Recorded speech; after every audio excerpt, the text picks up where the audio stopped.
Oh, hello there. You caught me just on my way out of the office. Just been doing a little bit of scouting of some Canadian players. I know the club philosophy is like sign local, sign American, but we're not that far from the Canadian border, are we? So I figure, they might count locally as well. But we need to do a bit of scouting, I think, because we're early in Season 4.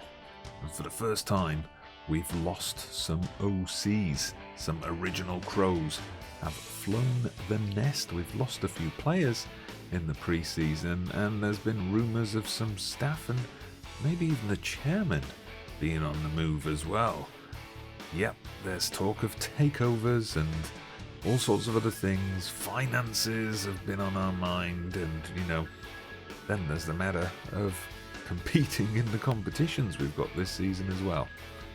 Let's check in on how Minneapolis are getting on.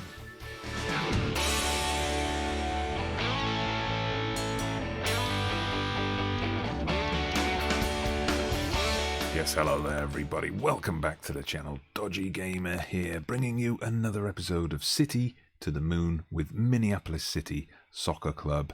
We are in FM Digi's Pro Rel system, a completely restructured fantasy US soccer database, and we're trying to take Minneapolis City to the top using only youth and trial homegrown American players.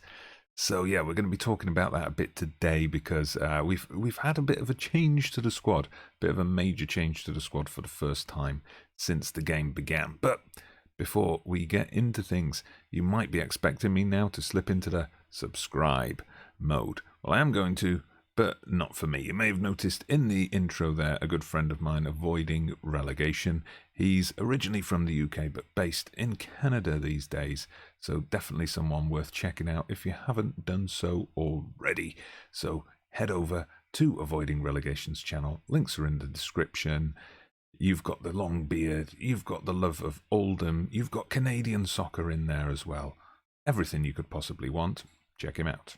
Now, we haven't talked transfers much in the save so far because really we haven't made any. We haven't signed anybody outside of the youth talent coming through, and up to now we haven't sold anybody either. We've just had a few loans going out. Looking at this, you'll see, there's a couple of loans there. So you might wonder what I'm talking about. Well, we've got to look not just there, but we've got to look at players who've been released. And you see, suddenly the list is a lot longer.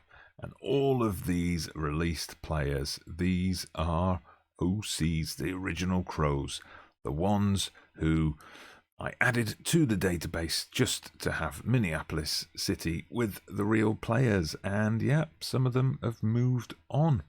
Now, there's one here who was a first-team regular, others who were in and around the first-team squad, a couple of others who didn't really play for the first team that much, but I wanted to hold on to these guys as long as possible, but in the end it didn't quite prove to be the case. Now, they've been released, but that's not to say I got rid of them. They were all offered new contracts, and they just all said no. So first to go was Matt Elder. So Matt Elder was our number one choice keeper for most of my time here. Now you can see he played, certainly in the first 2 seasons, he played most of the games. Last season he struggled a bit more to get into the first team because we had Brown coming through the youth ranks. And he had a couple of injuries, but it was like, it's one of those annoying things where as soon as he had a run of games on the bench, he started to complain. And I said, you've been out injured and your replacement's in good form and all of that kind of stuff, but he was really unhappy. Immediately the training effort started to dip as well, so he never really earned his place back in the squad. I mean, I know some of the Minneapolis City players have watched at least some of my episodes, and Matt Elder, if you're watching, or if one of your squad mates is watching, you got to get a grip of your virtual self here. Then I started to offer a new contract, and he was just, no, I'm not discussing a new contract with you. I want to leave, and that was it.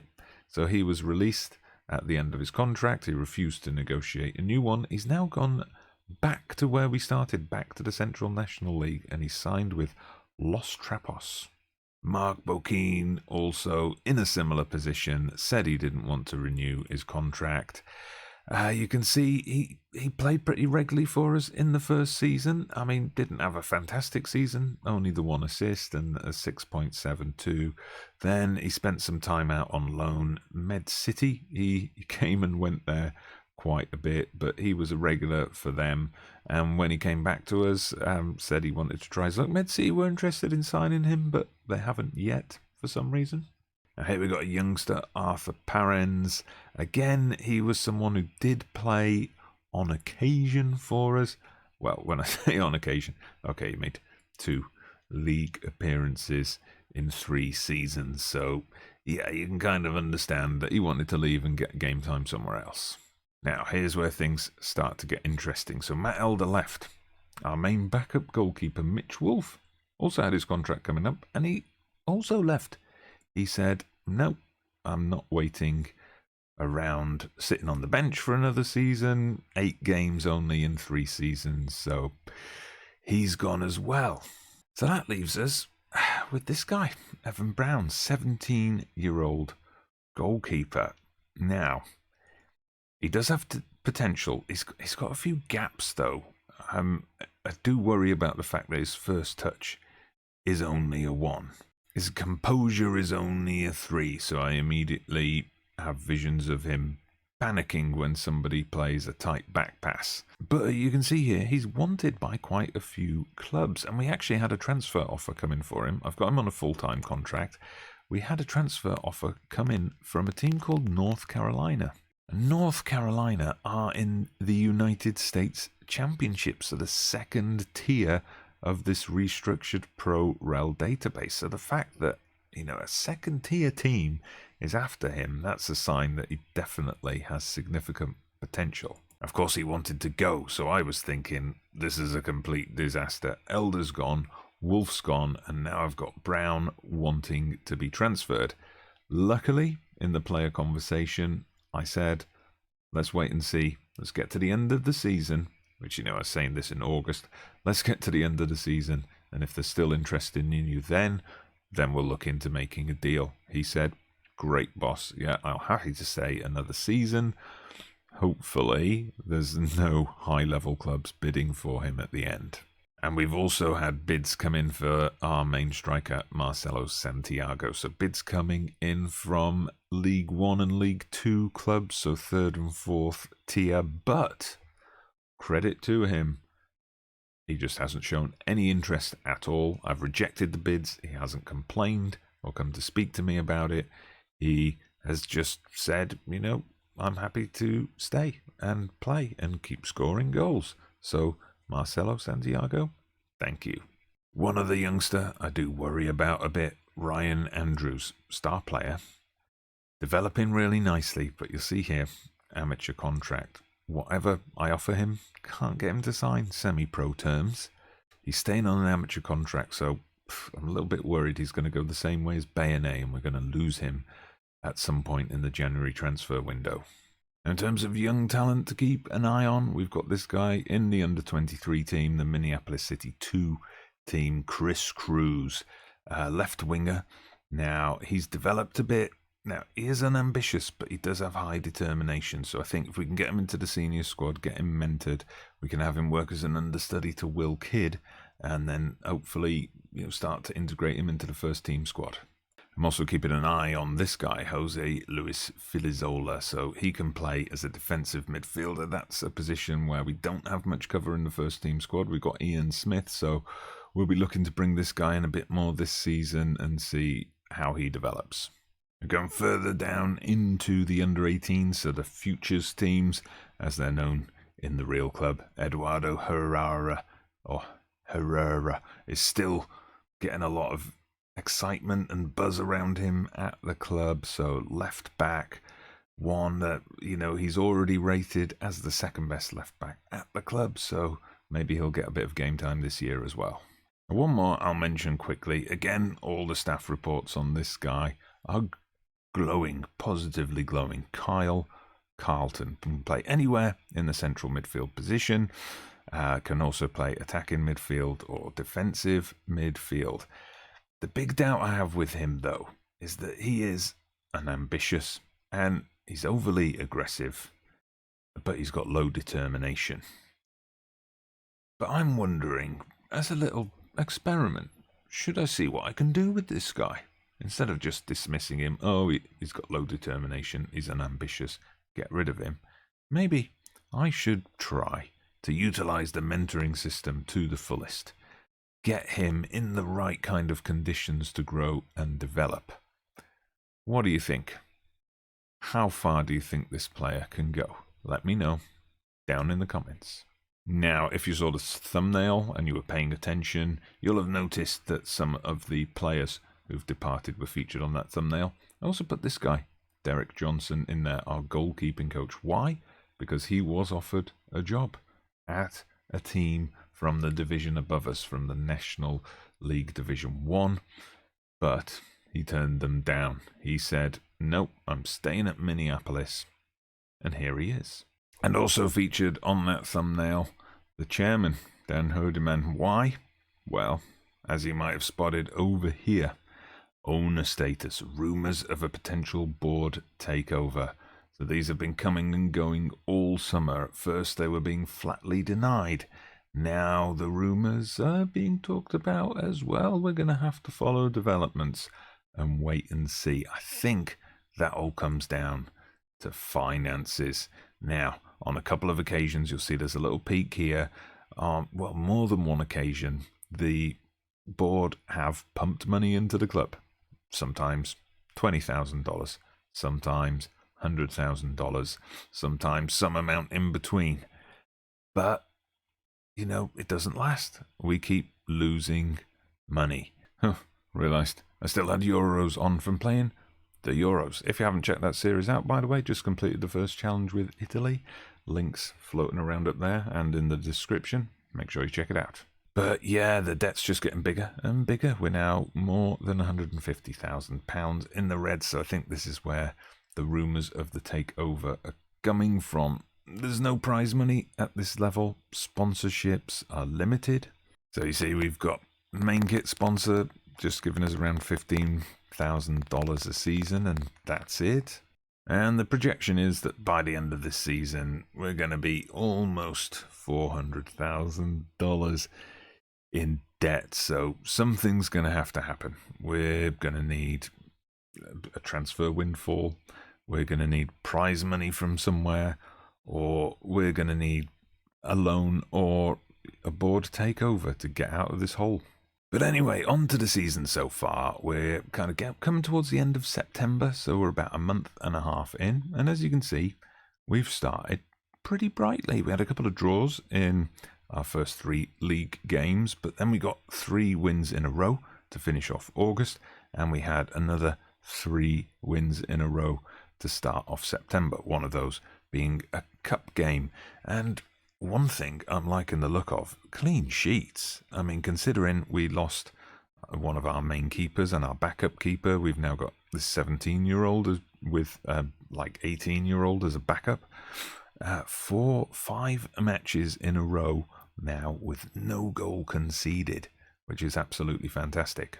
And you'll see the usual suspects, Marcelo Santiago, Will Kidd, Justin Oliver, getting a lot among the goals over and over again. So if we take a look at the table as it stands, the National League Division 2, you see at the moment we're in 4th.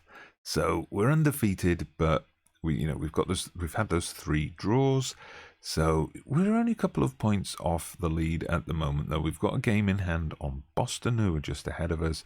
Then we've got a confusing amount of Charlottes here. We've got the Charlotte FC Academy, we've got Charlotte 2, and then down in 6, we've got the Charlotte Academy. So lots of Charlotte. Completely overexposed. Now, in the Cups, we've played in the US Open Cup in the 2nd qualifying round. We played an interestingly named team, Seas Jamaica United FC. They're a couple of steps below us in the pyramid system. Pretty quiet first half. We were struggling to make a breakthrough, but then a penalty was what put us in the lead. And then Carry On one of those young centre-backs I told you about, added a second. Now, we've come back here for another cup game, but it's not a US Open Cup game, and it's not a US Vase game. This is a new cup for us. This is one called the National Cup. So I believe, based on the notes and the video FM Digi made when he set this database up and introduced it to the world, so the National Cup is for these kind of, I think it's the 5th, 6th, 7th tier in his system. So yeah, we get teams from the National Premier, National League Division 1 and National League Division 2, where we are. So this is a new competition. We're entering for the first time. We're going to make our debut in this competition, and that's today's featured match. So we are, as we said, 4th in our division. We're playing a team from the division above, Columbus Academy. Columbus Academy are a team we've faced before. In our first season, we were together in the Central National League. We got promoted together, but went our separate ways to different regional divisions. We did reunite, though, in League Division 2 last season, although they claimed the second automatic promotion place ahead of us. We also last season played them in the FA Vase semi-final, beating them. As you can see, we've won 3 of our encounters with them before, with 1 draw. We have had 1 heavy defeat, but I think, that was a little blip. So, although Columbus Academy are doing really well this season after promotion last season, they're currently top of their division with Maryland Bobcats just behind them. I mean, big shout out to those guys, just promoted, and, they look like they're challenging to get straight out of National League Division 1. But so this is a team that's in great form. They're top of the division above us, but we've beaten them before. Can we beat them again today? All right, so this is how we're lining up. One of the new face that I didn't really discuss earlier, Toby Healy. So he's been with us a couple of seasons. He's played in the youth ranks, and now as a right back, he comes up into the first team squad. We'll be looking for him to make an impact this season and slowly start to take over from Charlie Adams. All right, so both teams stride out onto the pitch for this US National Cup second round. So it's the first time we've entered the competition, but we got a bye. I'm guessing it's based on last season's league position, the fact that we were up there. I think we were 4th, 3rd last season, so the fact that we were up there at the top end, I guess, means we got a bye into the second round. Right, first highlight of the game, and it's us, Ruiz Plaza, but we nearly gave it away, but Kent well positioned to collect the ball as it was cleared. Oliver through to Kidd, and Kidd has scored. I thought the goalkeeper was going to push that round the post there, but no, Kidd managed to slot it home. Well played that, nicely done through the middle. Andrews, look at that, picked out Justin Oliver picked out Kidd. The goalkeeper picked the ball out from the back of the net. Right, late in the first half, and we finally get another highlight. It's the Crew Academy trying to come forward. We nearly broke the attack down, but they're still in a dangerous position, and they have equalised. Nate Moreno with the equaliser. That was a well-worked goal. I think we should have dealt with that at some point. We didn't really offer much resistance. All right, we are going to get some more highlights before this half is over, and it's Justin, not Jamie. Justin Oliver, but he loses the ball, and it's Malone again going all the way through, but he can't get it inside the post, Malone. Anyway, we survive. So there is going to be a bit more action before this half finishes. It's us coming forward.